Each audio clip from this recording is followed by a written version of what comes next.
All right, if I'm correct, we are on Power Rangers Beast Morphers episode 33, The Greater Good.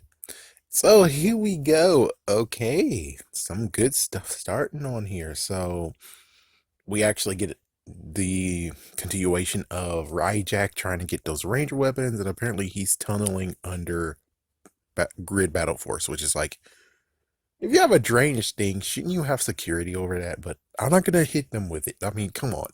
How can I hit them when Zordon? It's like when Zordon had a freaking entrance where in the movie it was like you can't get in without a power coin, even in Evil Green with Evil.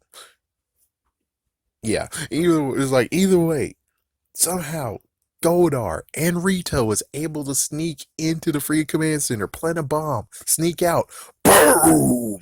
And it's like, oh yeah, and I get to actually talk crap about this season. I can't. Because Zordon got screwed over too. Zordon got screwed over. Dimitri got screwed over because somehow they were able to break into the ceiling and jump down as if they're freaking spies. Diva Talks actually raised them to be spies now. What the And it's like, yeah, I can't. I just can't do it. It's like, yeah, I just can't do it. So that's going on, and they're still doing the double cross. Apparently, Blaze and Roxy, aka the Avatars, actually told them where to dig, and they want credit, whatever. So then we get to the Rangers and also Chaku, and well, they actually are like, well, first is the fact of this is the third time they got more effects. That Jack got some more effects, and they weren't fast enough to get it. Go back to there, and they actually had a little talk of where it's like, well, Jagu, you're pretty awesome. How about you actually, after all this is done, you actually stay with us and actually help us out? And it's like, oh wow. And he's like, well, it's far away, but I'm gonna do it. It's like, whoa, that's cool. And it's like, and they have his ship, of course, is gonna show up, and they named it a good name. I'm pretty sure Owlboy and Cat Lady did not name this the Reptila Beast. That is awesome. That is awesome. It's like 2 for 2 of not screwing this shit up. 2 for 2. And I'm like, yeah, we all know who it is. It's Chiplin. It's most likely Chiplin who's doing this. It's like, come on. These two, really? We think these two will actually be able to do this? No, no, no, no. So basically, we get to have a little glimpse into what's going on. He actually moved his stuff in. He has a man-eating plant that is a girl that's a seedling. Almost killed Ben and Betty, and I was like, never allow Ben and Betty to do anything with your crap. They can move it in, but I'm pretty sure they might even fall and break some stuff. So I'm like, yeah, I don't trust them worth a darn. Sorry, but that's how it goes. I don't trust them worth a darn. And Captain Chaku has a daughter, and the good news is that the Rangers were able to catch. Well, actually, Jax is able to actually catch. There is a messed up sound downstairs, so they went into the sewage pipe, and it turns out, oh, there's Rygar and all that stuff.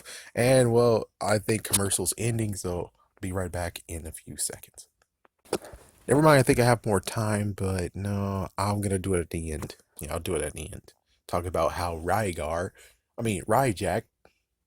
well, anyways, Ryjack was able to somehow have the putties. We know how he got the freaking sludge. Um, Actually, that, whatever, man. We'll hear that later. All right, now we're back, and let's see. So, Ryjack actually had them on the ropes. They were able to get a good lick into him, but yet he still was able to get up. So he left, and then we had a conversation between Nate and Chaku of saying, well, dude, seems like your daughter really wants to see you. And he's like, well, the truth is, I'm not her father anymore. To become this powerful, they had to make me half robot. And it's like, oh shoot. So basically it's kind of RoboCop, but not too much RoboCop. Yeah, because RoboCop, we don't know how much robotic is he really. It's like, yeah, so At least RoboCop has his face, but yeah, his back of his head is gone though. So he's like, yeah, the greater good, and no, I will never go back. And her father is technically gone. So that's what happened here. Even though it's kind of funny that this is the same universe. Oh, wait, never mind. I was about to say, this is the same universe that Blue Centaurian, Blue Centaurian actually had a family, which like, no, no, never mind. That was Car Ranger, and they made sure they got rid of that. Yeah, they got rid of that for freaking Power Rangers Turbo. So I was like, okay, never mind. I was about to say that, but you can still do it. It's like, oh, never mind. Never mind. Uh, so besides that,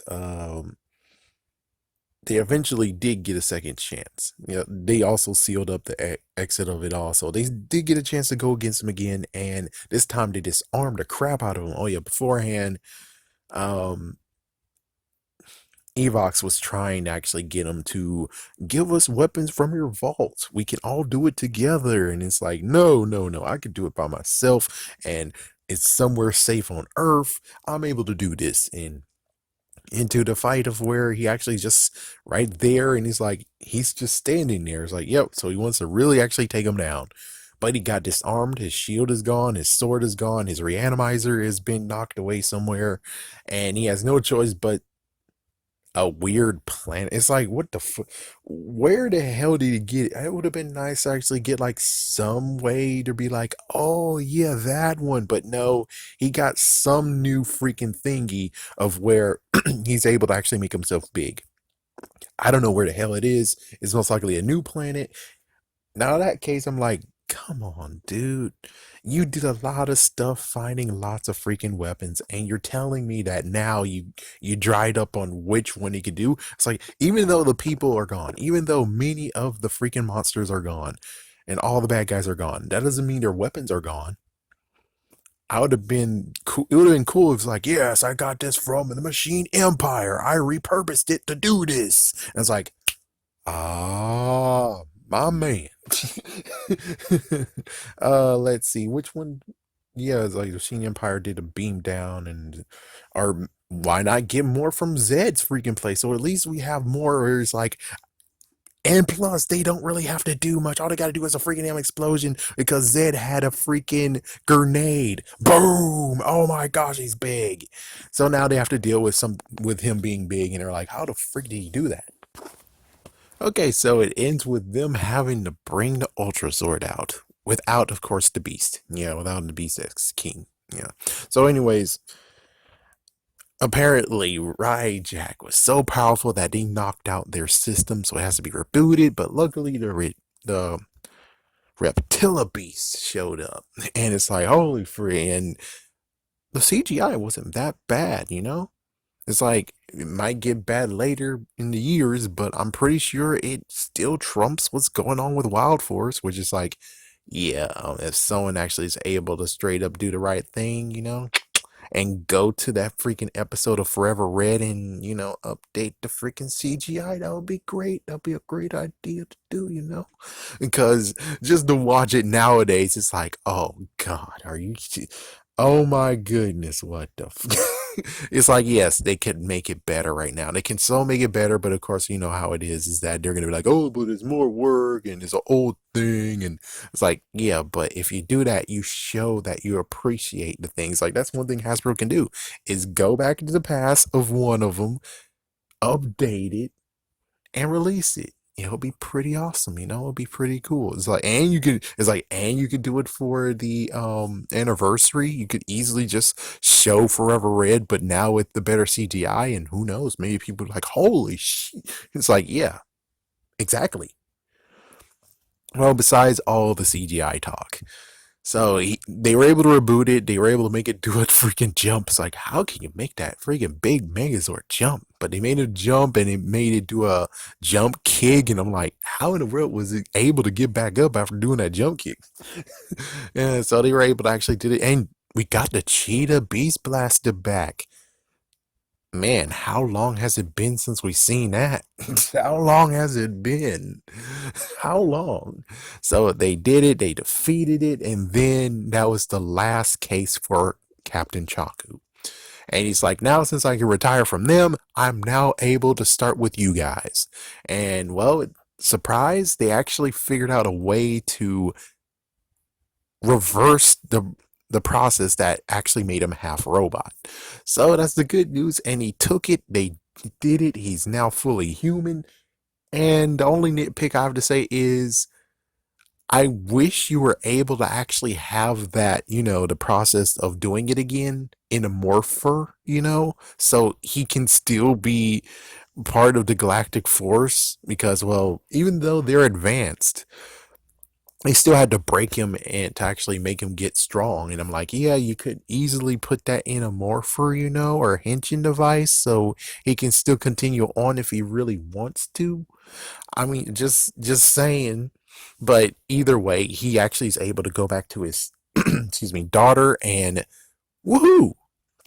Yes, so the daughter's very happy. He left the plant with Ben and Betty, which is like, oh good lord. But it wasn't that bad. The ending of this episode was not bad at all. It was actually pretty nice. Steel actually did become the comic relief a little bit, where he just made some fun jokes about dibs on the Rotilla beast. It's like, oh, I'm sorry, that's galactic property, galactic police property. Oh, it's like, yeah, who writes Steel, that's an awesome, well done job writing Steel like this.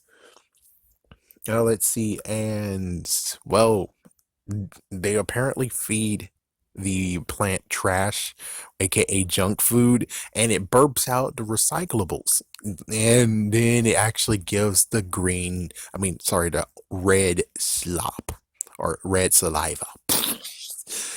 Ooh, man, it's not that bad. This episode was not that bad. It's like, yeah, it's like the first part of it, the first episode, the episode before this, it was it, there's like, it's like, at least for me, it will get like 90%. This right here deserves to have 95, even 98%. It's like they did good on this episode. Now we can get more episodes like this where they truly tone down Ben and Betty, even though it was a little bit over the top, but hey, it makes sense that he actually has a plant that is obscure to us, and it makes sense. It's like, I can't really actually mark it and say that's freaking damn silly. It's like, that makes sense. It's perfectly fine. So yeah, I'm just gonna have to say I'm amazed how this freaking episode played out, and I'm pretty sure how it's gonna end is that, oh yeah, Chiplin had all to do with this episode. The two actually just sit back and be like, ah, oh, he's able to do it. Yeah, let's go play with some cats while the new person here, the new guy actually does it. Oh yeah, note Scrozzle did steal the reanimator, which makes sense. It's like, yeah, it makes sense. I was wondering what's gonna happen with it. Okay, so last bit is talking about the reanimator. First things first is the putties. How in the world did the putties work? Because it's like, yeah, the reanimator. It's like, yeah, but he has to reanimate him out of something.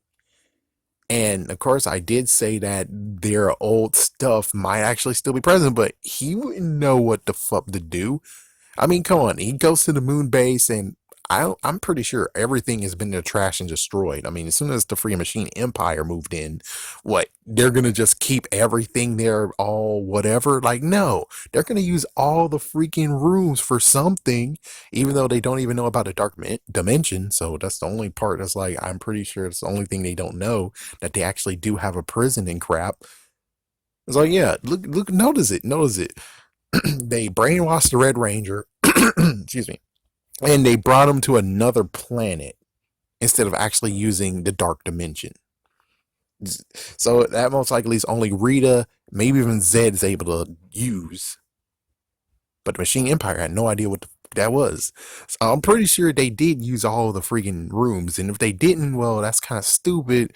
But it's like, yeah, and you think Fencer's gonna leave putties around, and then plus the part of where it's like, I don't even know how Lord Zed made the putties. I think he just made Fencer and then something like that. I don't freaking damn know. It's like, I don't freaking know. So it's like, yeah, as soon as they're gone, gone forever, I'm pretty sure there's really no way to do anything besides he scooped up a piece of that putty clay and there we go. Even though it's like, I still don't get it though. It's like what? What exactly? It's like it would make sense if he like in his treasure trove. So if we see his treasure trove and he has like Rita's wand or Zed's staff, but even so, that's found on Earth, not in the freaking thing. So the thing that he needs, that we need to see for him to actually be like, oh, he did go to the moon base. Oh, he did get the sample of the putty clay. It's like, yeah, if he actually has like, I guess Rita's urn. I guess Rita's urn or dark crystal or something, or just something actually shows that he did go to the moon base, and that's what basically happened. As for Sledge is freaking him easy. I mean, even though, did he go out in the freaking sun? I think he got tossed in the sun. The end. No, he got blasted and then he got defeated. Well, either way, I'm pretty sure when it comes to Sledge and his minions, it's easy to grab them. It's very easy to grab them. But it's like, but the hoodies are the freaking part of where it's like, yeah, that should be hard to find. Seriously, it should be technically hard to find those putties, just like it's hard to find freaking damn Alpha 5 or 6 or 7. It's like, yeah, the dude's in the freaking damn warehouse. You have Alpha in the damn warehouse. Who the frick put him in the damn warehouse? Anyways, yeah, so great episode. Very, very good. I think this is one of their masterpieces because I had nothing really to say. Now, as for the whole Captain Chaku getting his own TV show, I doubt it. But if Hasbro's willing to do it, you can actually show his adventures beforehand. That would be kind of cool. That would be a prequel adventure. I guess that would be cool. I guess it'll be kind of funny where it's like he's just sitting with his daughter and it's like, hey dad, can you tell me one of your mission stories? Okay, child, I'll start at the beginning. And it's like, there you go. And then that's how the episodes start, is just by him actually recounting the tales that he went. Anyways, still good episode.